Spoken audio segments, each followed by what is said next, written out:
Solo por RCR 750. Estamos de regreso en su programa Contigo, Andrés Velázquez, correspondiente a hoy miércoles. Y tal como lo habíamos señalado, directamente desde la ciudad de Ginebra, en Suiza,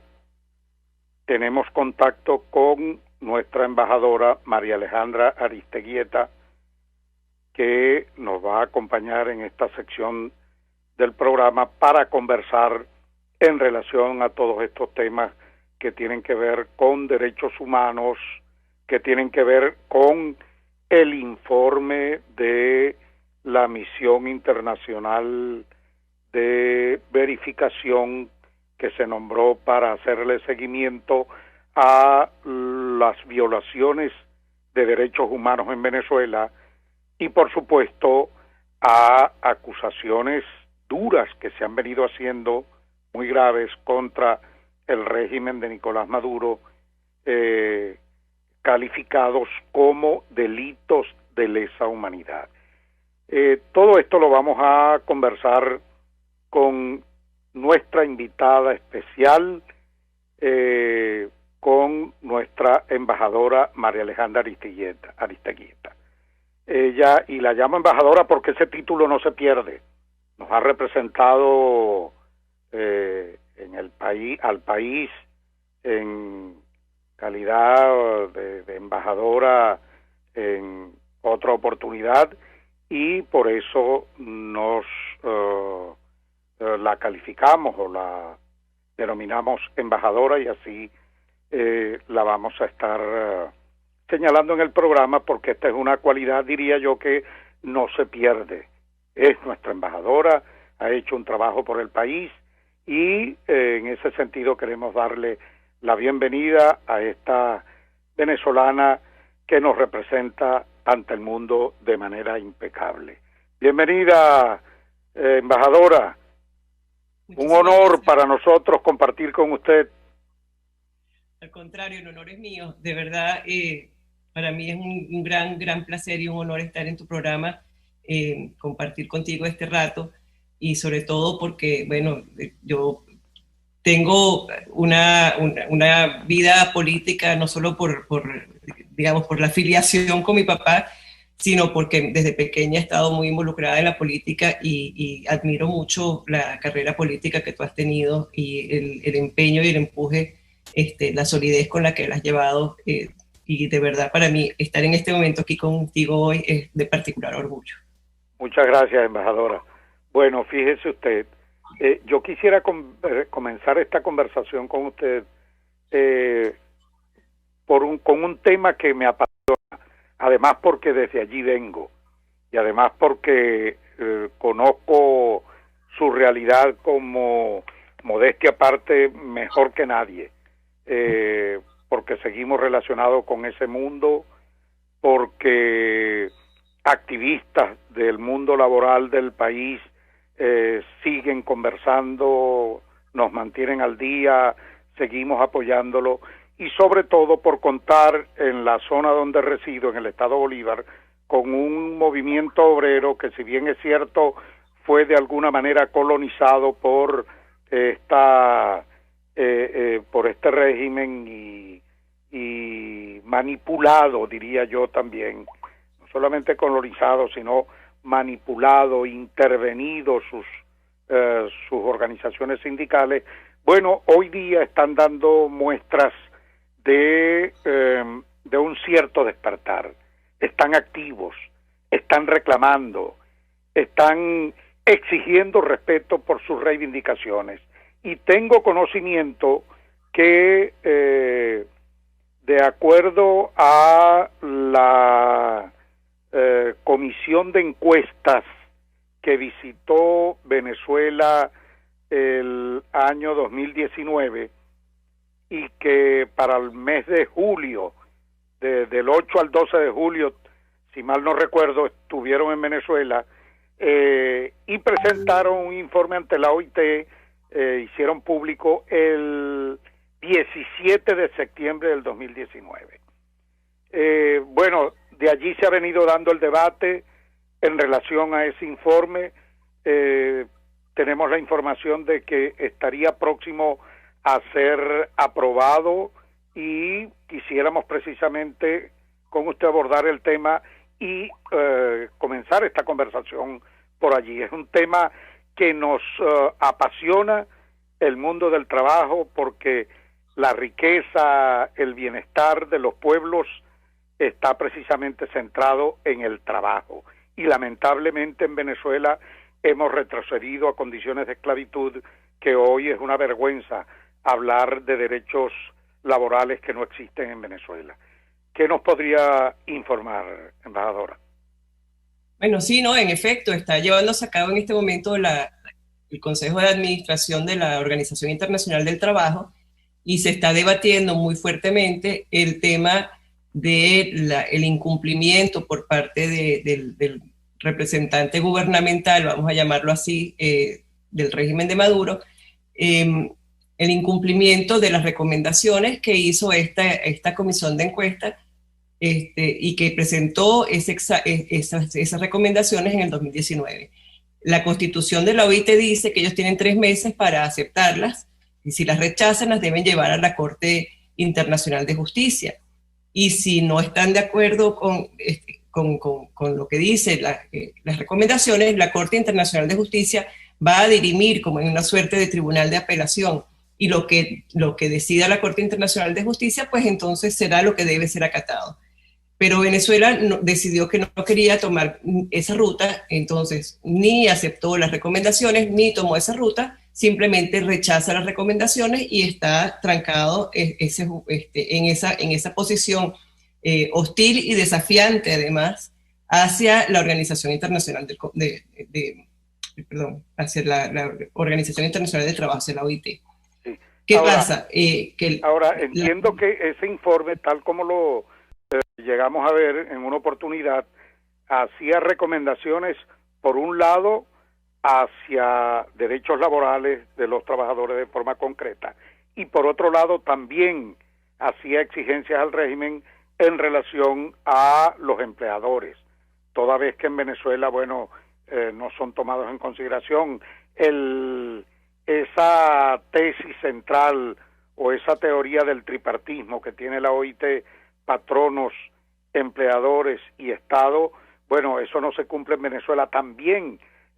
tiene contemplado no solamente entonces derechos para los trabajadores, sino también que están haciéndole puntualmente observaciones a su relación con los empleadores privados en el país. Exacto, bueno, es que de lo que se trata es justamente de la falta de cumplimiento de la falta de cumplimiento del régimen con los convenios internacionales de la OIT, en específico en el tema de la fijación de salarios, en el tema de la comunicación, la relación tripartita y sobre todo en el derecho de asociación y de organización que se traduce básicamente en libertad sindical y en la persecución de la que han sido objetos tanto empleadores como trabajadores por parte del régimen, que han sido han sido detenidos arbitrariamente, que han sido hostigados, han sido perseguidos, han sido, en definitiva, no hay un ambiente laboral de paz en Venezuela y estos fueron los señalamientos, digamos, de manera general, los señalamientos que hizo esta comisión de encuesta. Sí. Bueno, como Venezuela se resiste a aceptar estas recomendaciones, la OIT tiene un mecanismo a través de su constitución, a través del artículo 33, para, voy a usar un término bastante coloquial, para llamar a botón al Estado que no está cumpliendo con las recomendaciones y exigirle a través de medidas de presión, exigirle que cumpla con las recomendaciones. Y estas medidas van desde no disfrutar de los beneficios de pertenecer a la organización, de participar en las reuniones, como también de participar de la cooperación técnica, de los acuerdos que se puedan hacer en cooperación técnica, en aprendizaje, en intercambio de información, un poco como poner a Venezuela en el banquillo de los acusados y sobre todo excluir a Venezuela de las importantes reuniones de la OIT, excluir a Venezuela en su, digamos, en una de sus partes, que es la parte del gobierno, porque tanto los trabajadores como los empleadores tendrían todavía la posibilidad de participar, puesto que no son ellos los que están incumpliendo, se trata del gobierno el que está incumpliendo. Oye, pues esta información es tremendamente valiosa para todos los trabajadores del país y también para los empleadores, para todos los sectores que pertenecen y tienen representación ante la OIT,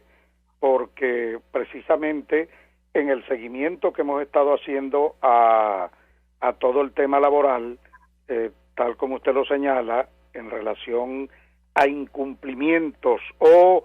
mejor dicho, desconocimiento de derechos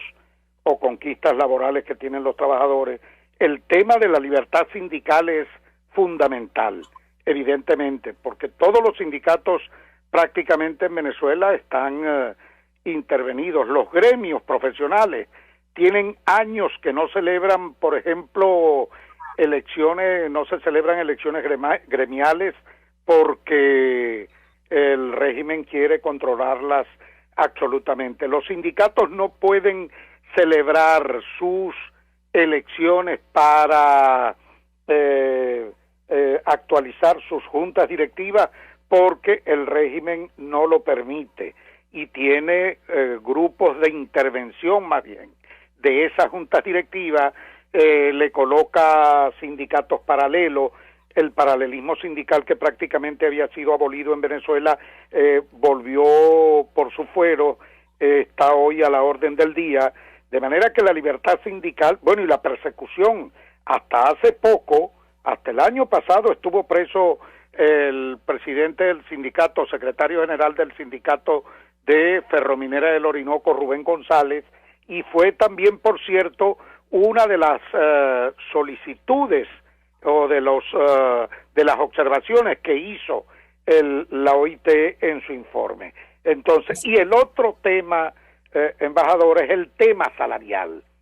¿Cómo va a estar o cómo puede haber paz? ¿Quién puede pensar que puede haber paz laboral en un país donde el salario mínimo, la mayoría de sus trabajadores gana menos de $1 al mes?